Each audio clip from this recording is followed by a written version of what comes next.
Há um som que ecoa do céu, não vem da terra, vem de Deus. Chama os filhos para perto, desperta o coração sincero.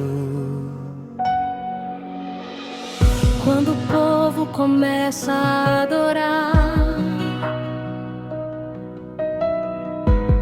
algo muda nesse lugar. Correntes caem, o medo vai, o céu se abre quando a igreja canta em paz. Não é só voz, não é canto,